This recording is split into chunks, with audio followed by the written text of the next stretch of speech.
അമേൻ, hallelujah, wonderful Jesus. ആമേൻസ് മിനിസ്ട്രിയുടെ ആദ്യത്തെ എപ്പിസോഡിലേക്ക് എല്ലാ പ്രിയപ്പെട്ടവർക്കും നമ്മുടെ കർത്താവായ യേശു ക്രിസ്തുവിന്റെ നാമത്തിൽ സ്നേഹവന്ദനവും സ്വാഗതവും ആശംസിക്കുന്നു. Hallelujah, wonderful Jesus. യേശു ക്രിസ്തു സ്വതന്ത്രരാക്കിയ നമ്മൾ സാക്ഷാൽ സ്വതന്ത്രം. യേശു ക്രിസ്തു നമുക്ക് തന്ന ഈ സ്വാതന്ത്ര്യത്തിന്റെ മാധുര്യം സത്യത്തിൽ നമ്മൾ ആസ്വദിച്ചിട്ടാണോ നമ്മൾ ജീവിക്കണേ എന്നുള്ള ഒരു പുനർചിന്തനത്തിന്റെ കാലം ഈ 11th അവറിൽ അല്ലെങ്കിൽ കർത്താവ് വീണ്ടും വരാനുള്ള ഒരുക്കത്തില് സഭ, മണവാട്ടി സഭ ഒരുങ്ങുന്ന ഈ സമയത്ത് നമ്മൾക്ക് ഓരോരുത്തർക്കും ഉണ്ടോ എന്നുള്ള തിരിച്ചറിവിലേക്കൊക്കെ നമ്മൾ ആഴത്തിലൊന്ന് നോക്കേണ്ടിയിരിക്കുന്നു. കർത്താവ് സംസാരിച്ച ഓരോ ഉപമകളും ഓരോ പ്രത്യേക മനസ്സിന്റെ നവീകരണത്തിനുള്ളതോ അല്ലെങ്കിൽ ആത്മീയമായിട്ടുള്ളോ രഹസ്യങ്ങളാണ് അതിൽ ഓരോന്നിലും പ്രതിപാദിക്കുന്നത്. കർത്താവ് അത് എല്ലാവരുടെയും മുന്നിൽ അത് ഉപമകളിൽ പൊതിഞ്ഞിട്ടാണ് പറഞ്ഞതെങ്കിലും ശിഷ്യന്മാർക്ക് മാത്രമാണ് അത് എക്സ്പ്ലെയിൻ ചെയ്ത് കൊടുത്തിട്ടുള്ളത്. അപ്പൊ നമുക്ക് പലപ്പോഴും നമ്മൾ വചനം വായിക്കുമ്പോൾ നമുക്കതിൽ ക്ലാരിറ്റി ഇല്ലാത്ത അല്ലെങ്കിൽ ശരിക്ക് വ്യക്തത കിട്ടാത്ത ചില ഭാഗങ്ങൾ പലപ്പോഴും നമുക്ക് തോന്നാം എന്നുള്ള. അപ്പൊ എനിക്ക് കർത്താവ് പ്രേരണ തന്നത് സൈക്കോളജിസ്റ്റും കൂടെ ആയതുകൊണ്ടും മനസ്സിന്റെ നവീകരണം എന്നുള്ള മേഖല അല്ലെങ്കിൽ മനസ്സിനെ പുതുക്കൽ, പുതിയ സൃഷ്ടിയായ യേശു ക്രിസ്തുവിൽ വീണ്ടും ജനിച്ച് പുതിയ സൃഷ്ടികളായി ജീവിക്കുന്ന എല്ലാവരും ആ പുതിയ ജീവിതം, പുതിയ സൃഷ്ടിയുടെ ജീവിതം നയിക്കണമെങ്കിൽ അത്യന്താപേക്ഷിതമായിട്ടുള്ള കാര്യം നമ്മുടെ മനസ്സിന്റെ നവീകരണമാണ് അവിടെ. കാരണം നമുക്ക് എന്താണ് സംഭവിച്ചത് എന്ന് ഉള്ള ശരിയായ തിരിച്ചറിവിലാണോ നമ്മളുള്ളത്? വിശ്വാസി എന്ന് പറയുമ്പോൾ തന്നെ നമ്മൾ സത്യത്തിൽ വിശ്വസിക്കുന്നുണ്ടോ? ഈ ക്വസ്റ്റ്യൻസ് ഒക്കെ നമ്മൾ വീണ്ടും നമ്മൾ തന്നെ ചോദിച്ച് അതിന് ആൻസേഴ്സ് കണ്ടെത്തി ക്രമീകരണങ്ങൾ ആവശ്യമുള്ള മേഖലയിൽ അത് ചെയ്യുകയും ഒക്കെ ചെയ്യേണ്ട ഒരു വളരെ ഇമ്പോർട്ടൻ്റ് ആയ അല്ലെങ്കിൽ വളരെ പ്രാധാന്യം ഏറിയ ഒരു കാലഘട്ടത്തിലാണ് നമ്മളിപ്പോൾ ഉള്ളത് എന്നുള്ളത് നമുക്ക് എല്ലാവർക്കും ദൈവസഭയ്ക്ക് നന്നായി അറിയാം. അപ്പോ ഒരു പ്രത്യേക പാരബിള്, ഒരു പ്രത്യേക ഉപമ, അതായത് വിശുദ്ധ മത്തായിയുടെ സുവിശേഷം 13-ാം അധ്യായം 11 തൊട്ടുള്ള വാക്യങ്ങൾ, 12 ആ വാക്യങ്ങളിൽ പറയണേ. അതായത് നീ എന്തുകൊണ്ടാണ് ഉപമകളിലൂടെ സംസാരിക്കുന്നത് എന്ന ശിഷ്യന്മാര് കർത്താവിനോട് ചോദിക്കുമ്പോൾ കർത്താവ് അതിന് പറയുന്ന ഒരു മറുപടി ഉണ്ട്. അതായത് ദൈവരാജ്യത്തിന്റെ രഹസ്യങ്ങൾ അറിയാൻ വരം ലഭിച്ചിരിക്കുന്നത് നിങ്ങൾക്കാണ്, അവർക്കത് ലഭിച്ചിട്ടില്ല എന്നും. അപ്പോ അതിന്റെ കീ ആണ്, ഓരോ പാരബിളും അതിൽ കീ ആണ്. അപ്പൊ ആ വരം ലഭിച്ച നിങ്ങൾക്ക് അത് എക്സ്പ്ലെയിൻ ചെയ്തു തരണം. ഉള്ളവന് വീണ്ടും നൽകപ്പെടും, ഇല്ലാത്തവനിൽ നിന്ന് ഉള്ളത് കൂടി എടുക്കപ്പെടും. സത്യത്തില് അതൊരു നമ്മൾ ലോജിക്കലായിട്ട് തിങ്ക് ചെയ്യുമ്പോൾ സാധാരണ ഒരു റാഷണൽ തിങ്കിങ്ങിൽ മനുഷ്യന്റെ ഒരു സാധാരണ ഒരാൾ ആലോചിക്കുമ്പോൾ അതെന്തൊരു മര്യാദയാണെന്ന് തോന്നുന്ന ഒരു കാര്യമല്ലേ? സത്യത്തിൽ ഉള്ളവനിൽ നിന്ന് എടുത്തിട്ട് ഇല്ലാത്തവന് കൊടുക്കല്ലേ വേണ്ടേ? സോഷ്യലിസം പറയുമ്പോഴോ അല്ലെങ്കിൽ ഉള്ളവന് തന്നെ വീണ്ടും വീണ്ടും നൽകപ്പെടും, ഇല്ലാത്തവനിൽ നിന്ന് ഉള്ളതുകൂടി എടുക്കപ്പെടും. അത് ദൈവരാജ്യത്തിന്റെ പ്രിൻസിപ്പിൾ അതാണ്. അപ്പോൾ ഇതിൽ ഒളിഞ്ഞു കിടക്കുന്നത് ഒരു വലിയ മനസ്സ് വർക്ക് ചെയ്യണതിന്റെ ഒരു വലിയ രഹസ്യമാണ്. അപ്പോൾ ഒരു ആത്മാന്വേഷണത്തിന്റെ പാതയിൽ ഞാൻ എൻ്റെ ബാക്ക്ഗ്രൗണ്ട് ഒന്ന് ചെറുതായിട്ട് ജസ്റ്റ് ഒന്ന് ടച്ച് ചെയ്ത് പറഞ്ഞു പോവാണ്. കാരണം ആത്മാന്വേഷണത്തിന്റെ പാതയിൽ ബഹുദൂരം ഹൈന്ദവ കുടുംബത്തില് ജനിച്ച് വളർന്ന ഞാൻ സഞ്ചരിച്ച് ഈശ്വരനെ കിട്ടിയേ പറ്റൂ എന്നുള്ള വിധത്തിൽ ആത്മാന്വേഷണം നടത്തി. അതിന്റെ ഒടുവിൽ യേശു 17ാമത്തെ വർഷത്തെ 16 വർഷത്തെ ആത്മാന്വേഷണത്തിന് ശേഷം യോഗ, തന്ത്ര, മന്ത്ര എല്ലാം ആ ഉപനിഷത്തുക്കള്, ആ കാറ്റഗറി മുഴുവനും കടന്ന് കുംഭമേള വരെ പോയ ഒരു ആത്മാന്വേഷണത്തിന്റെ ഒടുവില് ശ്രീവിദ്യോപാസന ചെയ്യുന്ന സമയത്ത് ഞാൻ ഇങ്ങനെ ഒരു വലിയ ഒരു ടെറിഫൈങ് എക്സ്പീരിയൻസിൽ കൂടെ ഞാൻ മരിക്കാൻ പോവാന്ന് തോന്നുന്ന വിധത്തില് ഒരു ഇരുണ്ട ഗർത്തത്തിലേക്ക്, ടണലിലേക്ക് ഇങ്ങനെ സക്ക് ചെയ്ത് പോണ പോലെ തോന്നുന്നു. ബാക്കിയുള്ള പേരുകളെല്ലാം വിളിച്ചപ്പോൾ ഒന്നും നിൽക്കാതെ വീണ്ടും ഞാൻ അതിന്റെ അവസാനം ഞാൻ നരകത്തിലാണ് പോണേ, ഞാൻ മരിക്കാന്ന് തോന്നുന്നു. ആ സമയത്ത് യേശുവേ എന്ന് വിളിച്ചപ്പോൾ അവിടെ ഒരു സഡൻ ബ്രേക്ക് ഇട്ട് നിൽക്കുക. അങ്ങനെ കർത്താവാകുന്ന യേശു ക്രിസ്തു എന്ന ആ വെളിച്ചത്തിലേക്ക്, ആ ഇരുട്ടിൽ നിന്ന് എന്നെ കൊണ്ടുവരും. കർത്താവ് യേശു ക്രിസ്തു ആണ് സത്യം, അല്ലെങ്കിൽ ഞാൻ അന്വേഷിച്ച ദൈവം യേശു മാത്രമാണ് എന്നുള്ള തിരിച്ചറിവിലേക്ക് എന്നെ റൂട്ട് ചെയ്യുകയും ചെയ്തതിന് ശേഷം, അത് വർഷങ്ങൾക്ക് 7 വർഷം മുന്നേ. അപ്പൊ അതിനുശേഷം ഞാൻ യേശു ക്രിസ്തു ആരാണെന്നുള്ളത് അന്വേഷിക്കാൻ കർത്താവ് തന്നെ തന്ന പ്രേരണയില് എന്നെ പരിശുദ്ധാത്മാവ് പഠിപ്പിച്ചതാണ്. ബൈബിള് പരിശുദ്ധാത്മാവ് പഠിപ്പിച്ചതാണ്. ഞാൻ നിങ്ങളെ ഒന്നും പോലെ കാറ്റഗിസം അല്ലെങ്കിൽ OBS അങ്ങനെ മറ്റുള്ള ഒരു ബാക്ക്ഗ്രൗണ്ടും എനിക്കില്ല. അതുകൊണ്ട് ഞാൻ നിങ്ങളൊന്നും പറയുന്ന രീതിയിൽ ആവണമെന്നില്ല ചിലപ്പോ വചനം പറയാ. എന്റെ കുറവുകളെ ക്ഷമിക്കണം. നിങ്ങള് എന്നെ കർത്താവ് പഠിപ്പിച്ച്, എന്നെ പരിശുദ്ധാത്മാവ് പഠിപ്പിച്ച്, അല്ലെങ്കിൽ സഭയ്ക്ക് മറവായി കിടക്കണം, ശത്രു പല സ്ഥലങ്ങളിലും മറവാക്കി വെച്ചിരിക്കണ കുറച്ച് കാര്യങ്ങൾ കർത്താവ് വെളിപ്പെടുത്തിയത് തീർച്ചയായും ദൈവസഭയെ അറിയിക്കണം എന്നും ഉള്ള ഒരു പ്രേരണയിലാണ് ഞാനിപ്പോ ഈ ഒരു ഉദ്യമത്തിന് കർത്താവിൽ ആശ്രയിച്ച്, പരിശുദ്ധാത്മാവിൽ ആശ്രയിച്ച് ഇറങ്ങണത്.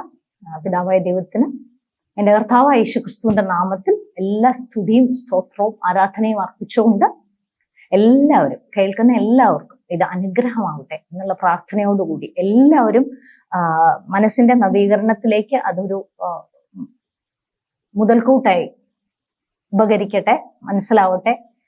കാണാൻ എൻ്റെ കണ്ണും കേൾക്കാൻ എൻ്റെ ചെവിയും മനസ്സിലാക്കാൻ ഹൃദയവും തുറന്നു തരണേ, എല്ലാവർക്കും തുറന്നു കൊടുക്കണേ എന്നുള്ള പ്രാർത്ഥനയോടെ ഞാൻ അതിലേക്ക് കടക്കുകയാണ്, ആ ഉപമയുടെ എക്സ്പ്ലനേഷനിലേക്ക്. അതായത് നമ്മുടെ മനസ്സ് സത്യത്തില് അതിന്റെ ഒരു ചെറിയ ഭാഗം മാത്രമാണ് നമ്മുടെ കോൺഷ്യസ് മൈൻഡ്, നമ്മുടെ ബോധ മനസ്സ്. നമ്മൾ ചിന്തിക്കുന്നതും സംസാരിക്കുന്നതും നമ്മൾ ഇന്ററാക്ട് ചെയ്യുന്നതും നമ്മൾ പരസ്പരം സംവദിക്കാൻ ഉപയോഗിക്കുന്നതും നമ്മൾ കാര്യങ്ങൾ അപഗ്രഥിക്കുന്നതും എല്ലാം ഈ കോൺഷ്യസ് മൈൻഡിലൂടെയാണ്, അല്ലെ? ഈ ബോധ മനസ്സിലൂടെയാണ്. ഈ ബോധ മനസ്സ് ഒരു 10% മാത്രമാകുമ്പോൾ, ഫ്രോയിഡ് പറയുന്നത് ഒരു താഴേക്ക് ടൈറ്റാനിക് ഇടിച്ചു തകർന്ന ഒരു വലിയ ഭാഗമുണ്ടല്ലോ, താഴെ ഉണ്ടായിരുന്നത് ടൈറ്റാനിക് എന്ന് പറഞ്ഞ കപ്പൽ ഇടിച്ചു തകർന്ന ആ ഒരു ഇൻസിഡന്റിനെ വെച്ചിട്ടാണ്. അതുപോലൊരു ഐസ്ബർഗ് ആണ്. ഐസ്ബർഗ് പോലെ എടുത്താൽ ആ മുകളിൽ കാണുന്ന ടിപ്പ് ഓഫ് ദ ഐസ്ബർഗ് ആണ്. മുകളിൽ കാണുന്ന ഐസ് കട്ടയുടെ ഒരു മുകളിലത്തെ ചെറിയ ഭാഗം മാത്രമാണ് കോൺഷ്യസ് മൈൻഡ്, ബോധ മനസ്സ്. ബാക്കിയുള്ളത് മുഴുവൻ നമ്മുടെ അബോധ ഉപബോധ മനസ്സുകളാണ്. അപ്പൊ ആ മനസ്സിന്റെ, ഉപബോധ മനസ്സിന്റെ, അത് പല രീതിയിലും ചിലപ്പോൾ അൺകോൺഷ്യസ്, പ്രീ കോൺഷ്യസ് എന്നും സബ് കോൺഷ്യസ് എന്നും ഒക്കെ ചില ഓരോ സ്കൂൾ ഓഫ് തോട്ട് അങ്ങനെ പറയും. ഈ ഉപബോധ മനസ്സിന്റെ വർക്കിംഗ് അല്ലെങ്കിൽ അതിന്റെ പ്രവർത്തനത്തിനെ കുറിച്ച് കുറെ നിയമങ്ങളുണ്ട്. അത് ശരിക്കും അതിന്റെ ആഴത്തിലുള്ള കാര്യങ്ങൾ പരിശുദ്ധാത്മാവ് തുറന്നു തരുമ്പോൾ നമുക്ക് ഈ പാരബിൾസിൽ അല്ലെങ്കിൽ ഉപമകളിലൂടെ കർത്താവ് നമ്മളെ പഠിപ്പിക്കുന്നത് ഒന്നെങ്കിൽ ആഴത്തിലുള്ള ആത്മീയതയ്ക്കുള്ള രഹസ്യങ്ങൾ, മിസ്റ്ററികൾ, നിഗൂഢതകൾ ആത്മീയതയുടെ, അല്ലെങ്കിൽ അത് മനസ്സിന്റെ വർക്കിംഗ് പ്രിൻസിപ്പിളുകളാണ്. അപ്പോൾ ഇതില് ഉപബോധ മനസ്സ് അല്ലെങ്കിൽ നമ്മുടെ താഴത്തെ മനസ്സ്, ഹൃദയം എന്ന് പറയുന്നത് പലപ്പോഴും നമ്മുടെ ബൈബിളിൽ ഹൃദയം എന്നുള്ള വാക്ക് കാണും. അപ്പൊ നമുക്ക് ഹൃദയത്തിൽ സംഗ്രഹിക്കുന്നത് അല്ലെങ്കിൽ ഹൃദയത്തിലേക്ക്, അതായത് അടിത്തട്ടില്, മനസ്സിന്റെ അടിത്തട്ടിലേക്ക് ആഴ്ന്നിറങ്ങുന്നത്. അവിടെ നമുക്ക് ഡയറക്റ്റ് ആക്സസ് ഒരു സാധാരണ മനുഷ്യന് ഇല്ല. എങ്കിലും നമ്മൾ ബോധ മനസ്സിൽ നമ്മൾ ചിന്തിക്കുന്നതും പറയുന്നതും എല്ലാം പല പ്രാവശ്യം റിപ്പീറ്റ് ചെയ്യുമ്പോഴും വീണ്ടും വീണ്ടും അതിനെക്കുറിച്ച് അത് സത്യമാണെന്ന്, അതിനെക്കുറിച്ച് തന്നെ ചിന്തിക്കുകയും അതിനെക്കുറിച്ച് വികാരങ്ങളോടുകൂടി അതിനെ അനുഭവിക്കുകയൊക്കെ ചെയ്യുമ്പോൾ നമ്മൾ അത് മെല്ലെ സബ് കോൺഷ്യസിലേക്ക് അല്ലെങ്കിൽ നമ്മുടെ അൺകോൺഷ്യസ്, നമ്മുടെ ഡീപ്പർ മൈൻഡിലേക്ക്, നമ്മുടെ ആഴത്തിലുള്ള മനസ്സിലേക്ക്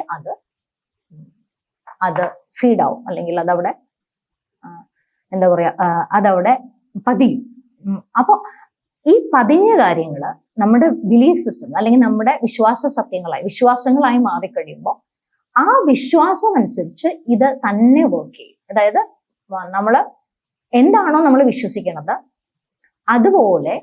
അതുപോലെയാണ്, അതുപോലെ അതങ്ങനെ തന്നെയാണ് ഇത് നമ്മളിലേക്ക് ആകർഷിക്കുക. എന്നാണോ നമ്മൾ വിശ്വസിക്കുന്നത് ആ രീതിയിൽ തന്നെ ഇത് നമ്മളിലേക്ക് ആകർഷിച്ചുകൊണ്ടിരിക്കും. ഓരോ കാര്യങ്ങളും ഇപ്പോ ഒരു എക്സാമ്പിൾ പറയുകയാണെങ്കിൽ, ടാറ്റയോ ബിർളയോ അംബാനിയോ ഒക്കെ ഒരു ബിസിനസ്സും കൂടെ തുടങ്ങിയാൽ അവര് അതിലും സക്സസ്ഫുൾ ആവും, അതിലും ജയിക്കും. പക്ഷെ ഒരു 5 ബിസിനസ് ചെയ്തിട്ട് തോറ്റുപോയ ഒരാള് വീണ്ടും ഒരു ബിസിനസ് ചെയ്യുകയാണെങ്കിൽ അയാൾ മിക്കവാറും പരാജയപ്പെടാനാണ് സാധ്യത. കാരണം അയാൾക്ക് ഓൾറെഡി നമുക്ക് ഒരു മൈൻഡ് സെറ്റ് ഉണ്ട്. അയാളുടെ മൈൻഡ് സെറ്റ് അയാൾക്ക് ഇല്ല. അയാൾ തോൽവിയുടെ മൈൻഡ് സെറ്റിലുള്ളത്. അയാൾക്ക് ഇതില്ല എന്ന് വിശ്വസിക്കുന്ന ഒരാൾക്ക് ഉള്ളതും കൂടി ഇല്ലാണ്ടാവുകയുള്ളൂ. ഉണ്ട് എന്ന് വിശ്വസിക്കുന്ന ആളിന് അതിനെ അട്രാക്ട് ചെയ്യാൻ തുടങ്ങും. ആ വിശ്വാസത്തിൽ, അതുകൊണ്ടാണ് നമ്മൾ വിശ്വാസമാണ് ബേസ്. നമ്മുടെ ജീവിതത്തിന്റെ എല്ലാ മേഖലകളിലും, നമ്മുടെ സ്പിരിച്വാലിറ്റിയുടെ ആത്മീയതയുടെ മേഖലയിൽ മാത്രമല്ല, എല്ലാ മേഖലയിലും നമ്മൾ എന്ത് വിശ്വസിക്കണോ എന്നുള്ളത് വളരെ ഇമ്പോർട്ടൻ്റ് ആണ്.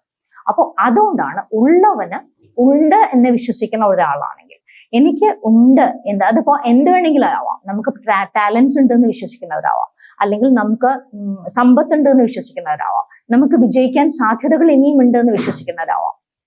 ഏറ്റവും പെർട്ടിനന്റ്,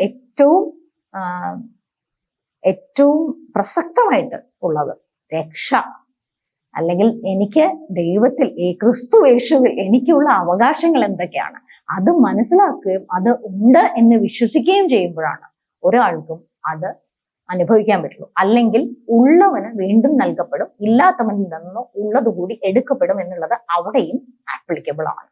അപ്പൊ ഞാൻ എന്താണ് വിശ്വസിക്കുന്നത് അതിനെ അനുസരിച്ചാണ് എൻ്റെ കാഴ്ചപ്പാടുണ്ടാവുക. ഞാൻ വിശ്വസിക്കുന്നതനുസരിച്ച് എനിക്ക് എൻ്റെ ഉള്ളിൽ ഞാൻ തന്നെ ക്രിസ്തുയേശുവിൽ ഞാൻ ആരാണ് എന്നുള്ള എൻ്റെ ഒരു ഐഡന്റിറ്റി ഉണ്ടല്ലോ, അല്ലെങ്കിൽ എൻ്റെ ഒരു ഉണ്മയുണ്ടല്ലോ, ക്രിസ്തുയേശുവിലുള്ള എൻ്റെ സ്ഥാനം, അതിനെ അനുസരിച്ചിട്ടാണ് എനിക്ക് എൻ്റെ കാഴ്ചപ്പാടുണ്ടാവുക. അതായത് ഞാൻ കാര്യങ്ങളെ നോക്കുക. അത് കർത്താവിന്റെ കാര്യം വരുമ്പോൾ, അല്ലെങ്കിൽ രക്ഷയുടെ കാര്യം വരുമ്പോൾ, ആത്മീയതയുടെ കാര്യം വരും. അതുപോലെ തന്നെയാണ് നമ്മൾ മറ്റുള്ള കാര്യങ്ങൾ വരുമ്പോഴും. അതായത് നമ്മൾ ഒരു ഉദാഹരണം പറയുകയാണെങ്കിൽ, നമ്മളിപ്പോൾ ഒരു അര ഗ്ലാസ് വെള്ളം, ഒരു ഗ്ലാസ്സിൽ പകുതി ഭാഗം നിറച്ച ഒരു വെള്ളം നമ്മളെ കാണിക്കുകയാണെങ്കിൽ, ഒരു പോസിറ്റീവ് മൈൻഡ് സെറ്റ് അല്ലെങ്കിൽ ഒരു നല്ല കാഴ്ചപ്പാടുള്ള ആള് പറയും അതിൽ പകുതി വെള്ളം ഉണ്ട്, അതായത് ആ ഉള്ളതിന്റെ സാധ്യതയാണ് കാണുക. പക്ഷെ നെഗറ്റീവായ ഒരാള്, അല്ലെങ്കിൽ എല്ലാത്തിനും പരാതി പറയുകയും ഇല്ലാത്തതിനെ മാത്രം കാണാനുള്ള കണ്ണുള്ള ആള്, അതായത് എനിക്കൊന്നുമില്ല എന്നുള്ള ഒരു വിശ്വാസവും ആണ് അതാണ് അയാളെ കുറിച്ച് കൊണ്ടു നടക്കുന്നത്. അപ്പൊ അത് വെച്ചിട്ട് അയാൾ നോക്കുമ്പോ ഇതിലിപ്പോ പകുതിയല്ലേ ഉള്ളൂ, ആ ഇല്ലാത്തതേ അയാൾ കാണുള്ളൂ. മനസ്സിലായോ? അപ്പൊ അതായത് നമ്മള് ഇപ്പൊ ടാലന്റുകളാണെങ്കിലും, എനിക്ക് ആ കഴിവ് ഉണ്ടായിരുന്നെങ്കിൽ ഞാൻ അങ്ങനെ ചെയ്യായിരുന്നു. പക്ഷെ എല്ലാവർക്കും ദൈവം ഒരുപാട് കഴിവുകൾ കൊടുത്തിട്ടാണ് സൃഷ്ടിച്ചിട്ടുള്ളത്. അപ്പം നമ്മൾ ഓരോരുത്തർക്കും ഒരു കോളിംഗ് ഉണ്ട്, ഓരോരുത്തർക്കും ദൈവരാജ്യത്തില് ഒരു സ്പേസ് ഉണ്ട്, ചെയ്യാൻ ഒരു പേർപ്പസ് ഉണ്ട്. അത് ജനറൽ ആയിട്ടുള്ള സാധാരണയായി എല്ലാവരും ചെയ്യേണ്ട പേർപ്പസ്, അതായത് എനിക്ക് കിട്ടിയ ക്രിസ്തുയേശുവിനെ, എനിക്ക് കിട്ടിയ യേശു ക്രിസ്തുവിനെ ഞാൻ ആ സത്യത്തെ മറ്റുള്ളവർക്ക് കൊടുക്കുക. ആ സ്വാതന്ത്ര്യത്തിലേക്ക്, എനിക്ക് ക്രിസ്തുയേശുവിൽ കിട്ടിയ സ്വാതന്ത്ര്യം മറ്റുള്ളവരും അതറിയാതെ നമ്മൾ പറഞ്ഞു. നമ്മളുടെ ഉള്ളില് കർത്താവ് നിറഞ്ഞു കവിഞ്ഞൊഴുകുമ്പോൾ നമുക്ക് പറയാതിരിക്കാൻ പറ്റാത്ത പോലെ. അപ്പൊ അങ്ങനെ പറയുന്നില്ലെങ്കിൽ വിശ്വാസത്തെ പുനർചിന്തിക്കണം, വിശ്വാസത്തെ ഒന്ന് പുനഃപരിശോധിക്കണം, ചിന്തിക്കുകയല്ല പരിശോധിക്കണം.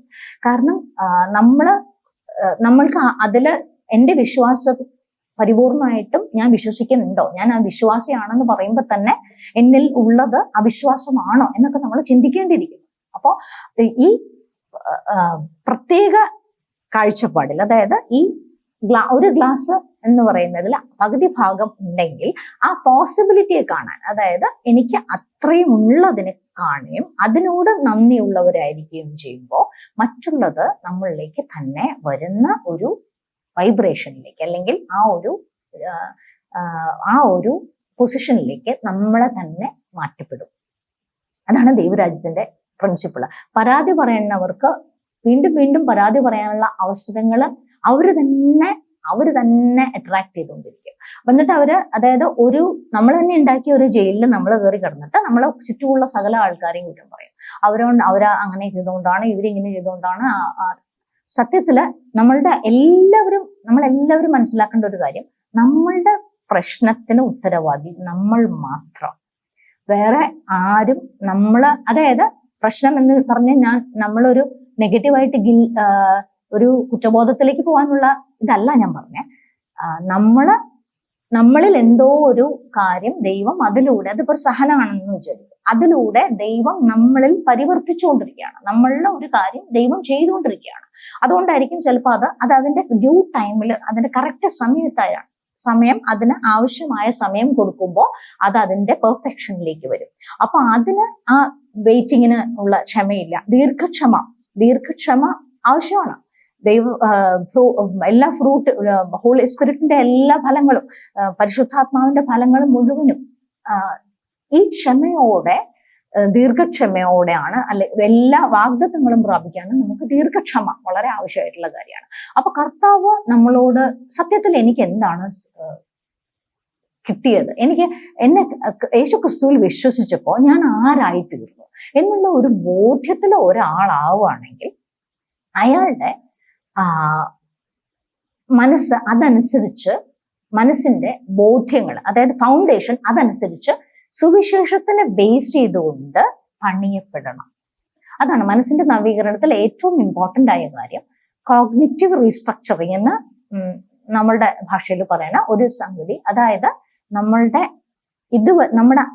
മനസ്സിലാക്കലിന്റെ ആകത്തുക, അതാണ് ഈ കോഗ്നിഷൻ എന്ന് പറഞ്ഞാൽ. മനസ്സിലാക്കലിന്റെ, നമ്മുടെ മനസ്സിൽ എന്തൊക്കെ ആണോ നമ്മൾ സത്യമായിട്ടും ശരിയായിട്ടും വെച്ചിട്ടുള്ളത്. 45,000-ലധികം വിശ്വാസങ്ങളാണ് ഒരു മനുഷ്യൻ കൊണ്ടു കിടക്കുക. അപ്പോ അറിയാലോ, അത് മാത്രമല്ല, നമ്മുടെ കർത്താവുമായിട്ടുള്ള ബന്ധത്തിൽ, നമ്മളെ വചനത്തിന് അനുസരിച്ചുള്ള കാര്യത്തിൽ, എല്ലാ മേഖലയിലും, നമ്മുടെ ജീവിതത്തിന്റെ സമസ്ത മേഖലയിലും ഉള്ള ഒരു ഗൈഡ്, യൂസ്ഫുൾ ആയ ഒരു ഗൈഡ് പോലെയാണ്.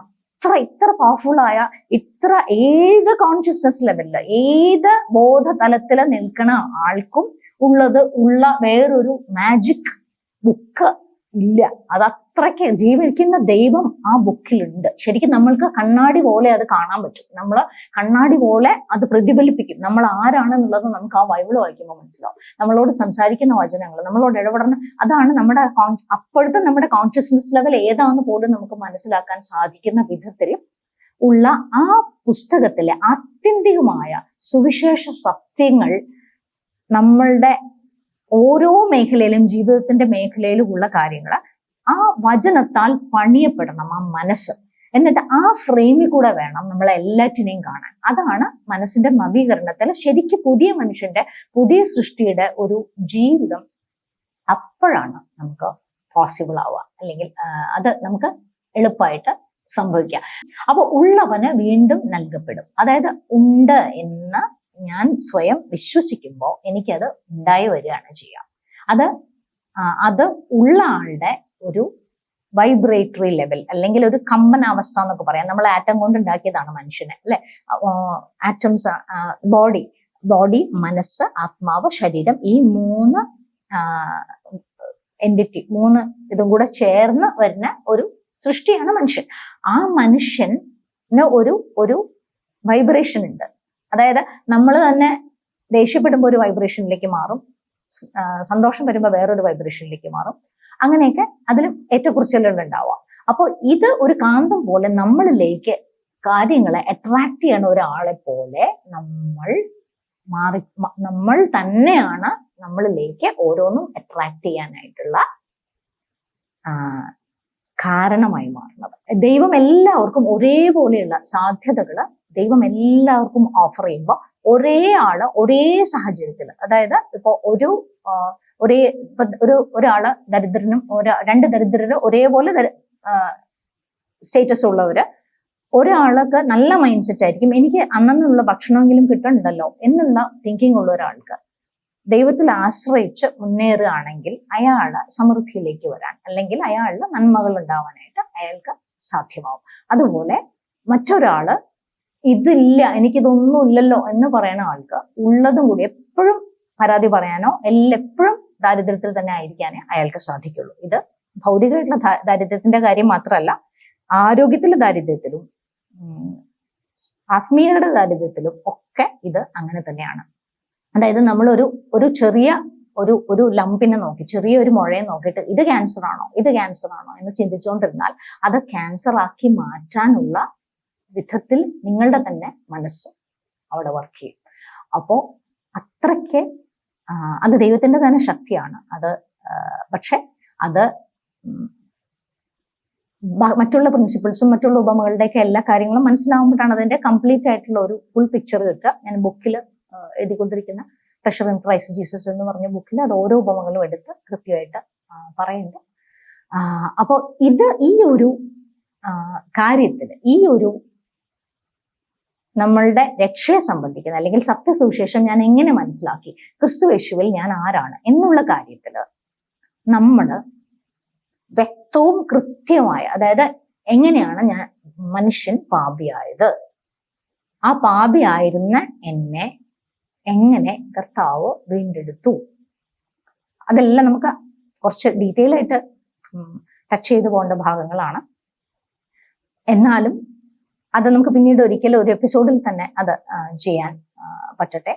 അത് നമ്മള് ബോൺ അഗെയിൻ ആവുമ്പോൾ അല്ലെങ്കിൽ ഞാൻ വീണ്ടും ജനിക്കുമ്പോൾ സത്യത്തില് എൻ്റെ ആത്മാവാണ് വീണ്ടും ജനിക്കുന്നത്. ശരിക്കും എൻ്റെ ആത്മാവിനെ ആണ് കർത്താവ് പുതിയതാക്കുന്നതും ജീവൻ വെപ്പിക്കുന്നതും അതിനെ കർത്താവിന്റെ രക്തം കൊണ്ട് കഴുകി വിശുദ്ധീകരിക്കപ്പെട്ട് സത്യസുവിശേഷം കേൾക്കുമ്പോഴാണ് ഈ വീണ്ടും ജനനം സംഭവിക്കുക.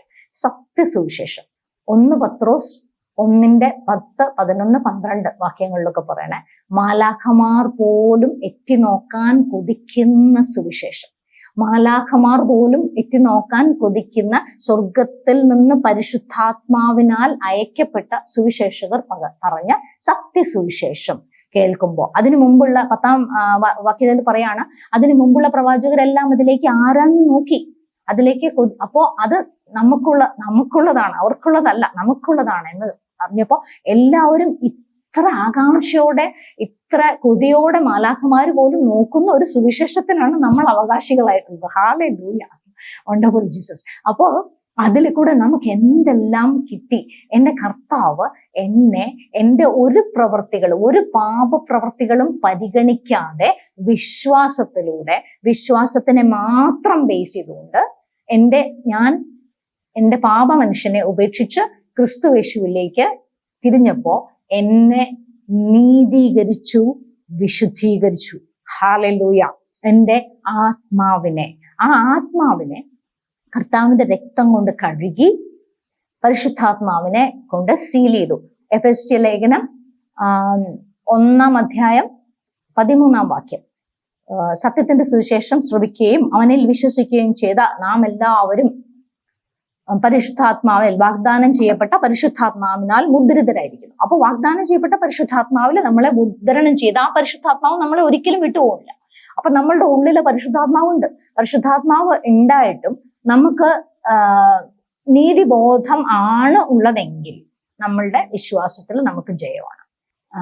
നമ്മുടെ പഴയ നിയമത്തിലുള്ള പിതാവിന്റെ ദൈവസങ്കല്പത്തിനെ നമ്മൾ ഉടച്ചു കളഞ്ഞിട്ടില്ലെങ്കിൽ പുതിയ നിയമത്തിൽ നമ്മുടെ കർത്താവ് കാണിച്ചു തന്ന സ്നേഹസമ്പന്നനായ സ്വന്തം പുത്രനെ പോലും നമുക്ക് തന്ന സകലവും അതോടുകൂടി തന്ന ആ പിതാവിന്റെ സ്നേഹത്തിനെ മനസ്സിലാക്കിയിട്ടില്ലെങ്കിൽ, ആ സ്നേഹത്തിനെ നമ്മൾ ഉള്ളില് ആഴത്തിൽ അറിഞ്ഞാൽ നമുക്ക് വല്ലാത്ത ഒരു സ്വാതന്ത്ര്യം നമുക്ക് ആ സ്നേഹത്തിലാണ് നമുക്ക് കിട്ടുക എന്നുള്ള ഇതാണ് എൻ്റെ ജീവിതത്തിൽ എനിക്ക് തോന്നിയിട്ടില്ല. കാരണം നമ്മൾ അതുവരെ പിതാവിനെ കുറിച്ചുള്ള നമ്മുടെ മനസ്സിൽ സങ്കല്പം പഴയ നിയമം വായിക്കുമ്പോൾ നമുക്ക് മനസ്സിലാവുന്നത് വളരെ കർക്കശക്കാരനായ അല്ലെങ്കിൽ